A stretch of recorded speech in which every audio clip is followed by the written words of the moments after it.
Então vamos lá, pessoal, começamos a segunda aula de PA através de um exemplo para deixar bem claro o que a gente aprendeu na aula passada, que era o termo geral, e a gente descobriu lá que o termo geral, eu vou colocar ele aqui, né? O TG, né? Como a gente diz de termo geral nada mais é do que uma fórmula para encontrar qualquer termo de uma progressão aritmética. Então ela foi dada por AN, ou seja, qualquer termo vai ser encontrado através dessa fórmula, desde que você fixe um conhecido, por exemplo, sei lá, chamar ele de K, esse cara é conhecido. O que a gente faz agora? Diminui as posições N menos o K, que você quer, que é o lá da frente menos o que você conhece, em posição, isso tudo vezes a razão. Então essa é a fórmula do termo geral. Exercício muito interessante que fala o seguinte: o sétimo termo de uma PA é 20. O que ele está querendo dizer? Ele está querendo dizer o seguinte, que o sétimo termo é 20, ok? O A7 é 20, beleza?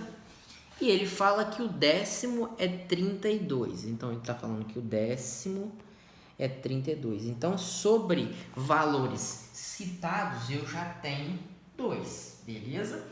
Depois, ele me pede algo que ele não tem, que é o vigésimo. Qual é o vigésimo termo? É o A20, ok? Mas o que está faltando nessa questão? Nessa questão está faltando o que rege ela, a razão. Eu não sei a razão nessa questão. Mas espera aí, eu tenho dois termos que já foram citados, conhecidos.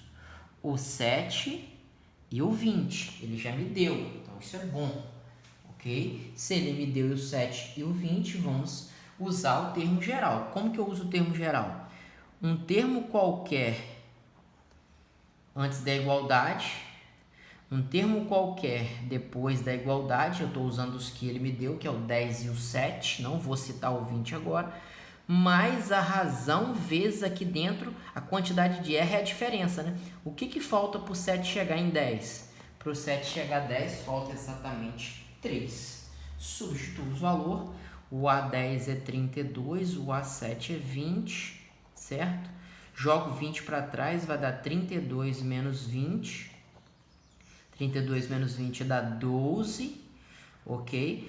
Tira o 3 do R porque está multiplicando, joga para cá dividindo, 12 dividido por 3, e eu encontro finalmente que a razão é quanto? A razão é exatamente 4, beleza?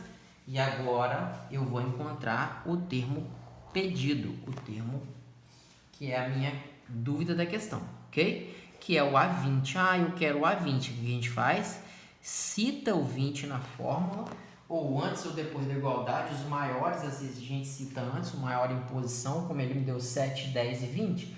Eu boto 20 antes da igualdade e depois da igualdade. Eu coloco qualquer um que me foi citado. Por exemplo, eu estou usando 7, é opção minha. Mas agora eu vou ter que colocar a razão multiplicado por uma quantidade. Que quantidade é essa mesmo? É só diminuir os dois. 20 menos 7 dá quanto? 20 menos 7 dá exatamente 13. E aí eu encontro o A20. Como? O A7 é 20, certo? O A7 é 20. 13 foi o valor obtido anteriormente no cálculo. E a razão, eu acabei de encontrar que a razão vale 4. E agora é só fazer o cálculo, lembrando que a multiplicação vem primeiro, por favor, né? 13 vezes 4, 4 vezes 3, 12, vai 1. 4 vezes 1, 4 e 1, 5, 52. Então, o vigésimo termo, ou A20, é igual a 72. Beleza, pessoal? Então, esse é um pequeno exemplo aí de aplicação do termo geral. Agora, vamos para a próxima parte da matéria, que é a soma de termos de uma PA, e tem um exercício aqui para a gente resolver, beleza? Então, vamos que vamos. Perceba uma coisa. Eu começo a soma de termos de uma PA através de atenção para esse nome aqui, que é o Gauss. Eu vou contar uma historinha rápida sobre o Gauss e vou introduzir o conceito de soma de termos de uma PA. É lendária uma história que o Gauss estava em sala de aula, um dos maiores matemáticos do mundo, né? Digamos assim. E a professora deixou eles de castigo por causa de muita conversa, para deixar eles atarefados, pediu para somar o resultado de 1 a 100, ou seja, somar 1 mais 2 mais 3 mais 4 mais 5, ele tinha que somar isso tudo de 1 a 100. E dizem que pouquíssimos minutos depois o Gauss já tinha a resposta com o seguinte raciocínio. Qual é o raciocínio dele? Ele pensou, eu tenho que somar de 1 a 100, correto? Então, eu vou escrever de 1 a 100 na ordem crescente, do menor para o maior, e depois na ordem decrescente, né? 100, 99, 98, 97 e assim por diante. Até chegar no último termo, se ele começou do 100, ele vai terminar no 1. O que ele fez agora? Ele pegou e somou tudo isso, né, do método tradicional, o de cima com o de baixo. Quando eu somo o de cima com o de baixo, quanto que dá 1 mais 100? Dá 101. Quanto que dá 99 mais 2? Dá 101. Quanto que dá 98 mais 3? Dá 101. Então, essa brilhante ideia fez com que ele resumisse o cálculo e aí ele chegasse na conclusão de forma bem rápida. Ou seja, quantas vezes o 101 vai estar aparecendo nesse cálculo? O 101 vai estar aparecendo exatamente 100 vezes. Então, a resposta vai ser 101, que é a quantidade da soma, vezes 100, está aparecendo 100 vezes. E agora, o mais importante, eu tenho que fazer o quê? Dividir por 2. Por que eu tenho que dividir por 2, Humberto? Porque o que acontece? Quando ele soma de 1 a 100 e ele escreve novamente, então ele está escrevendo 2 vezes o que o professor estava pedindo.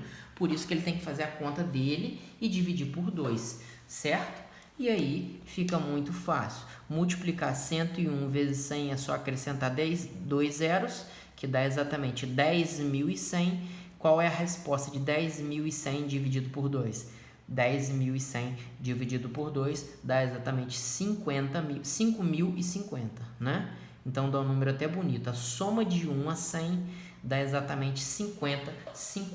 Com isso, Carl Friedrich Gauss ele chega numa fórmula muito importante, né, sobre a nossa querida soma de termos de uma PA, beleza? E agora eu vou passar para vocês essa soma de termos da PA. Qual é a soma de termos de uma PA?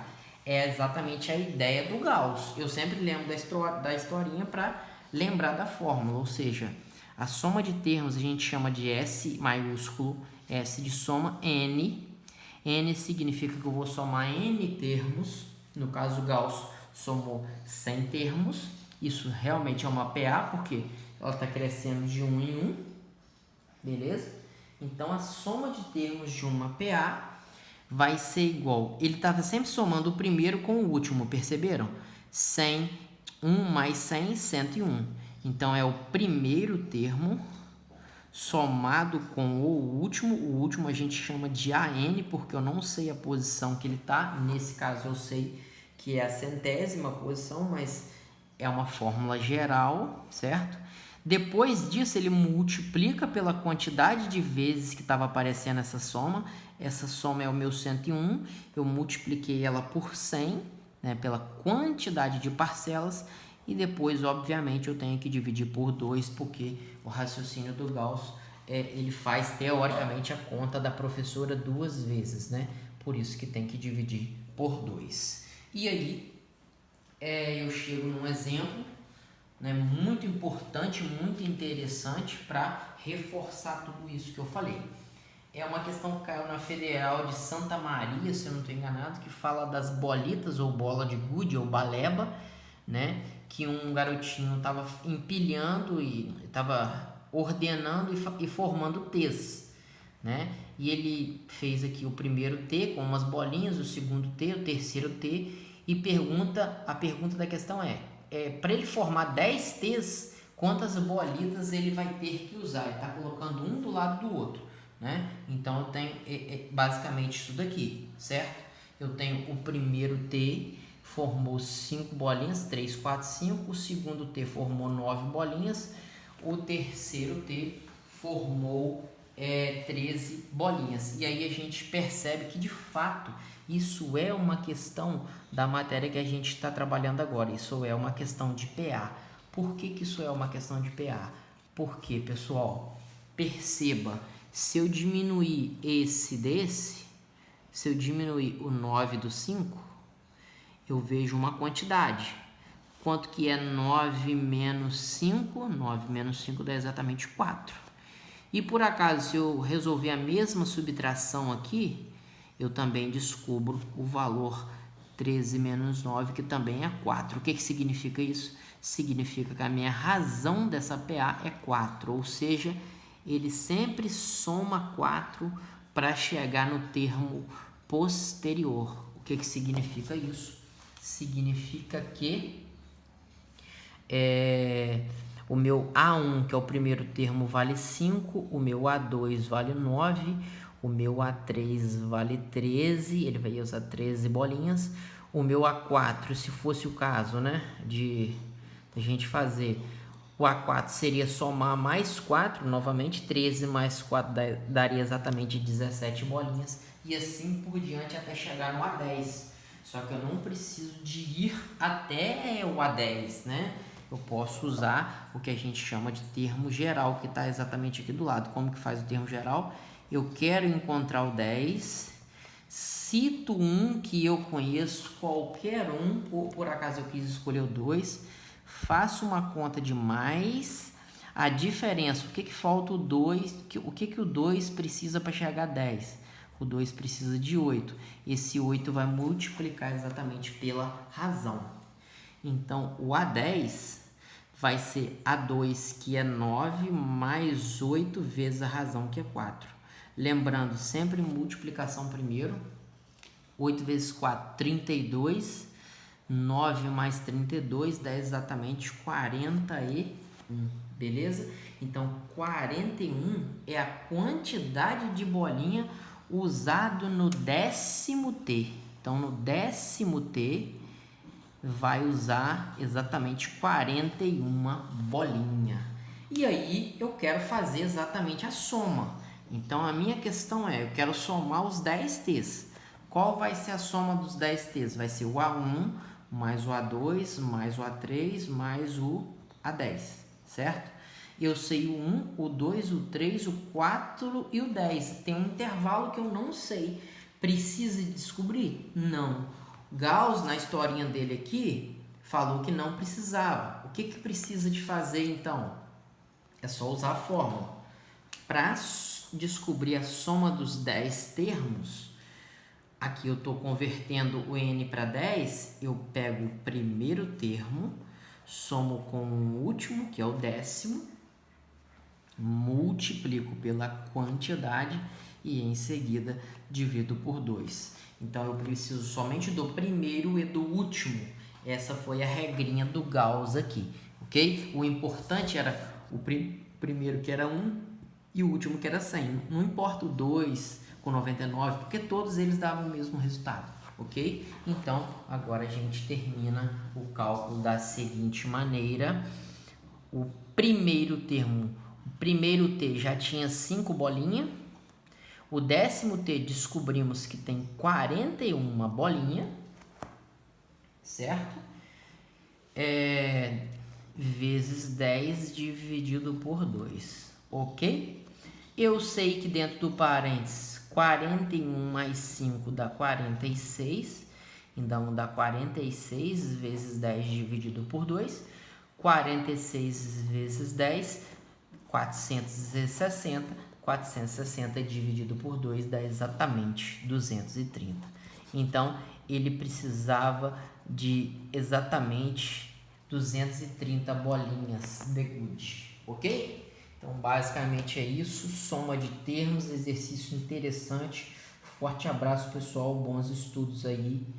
Se inscreva, compartilhe, deixe seu gostei e ajude o canal aí para continuar ajudando vocês também. Valeu!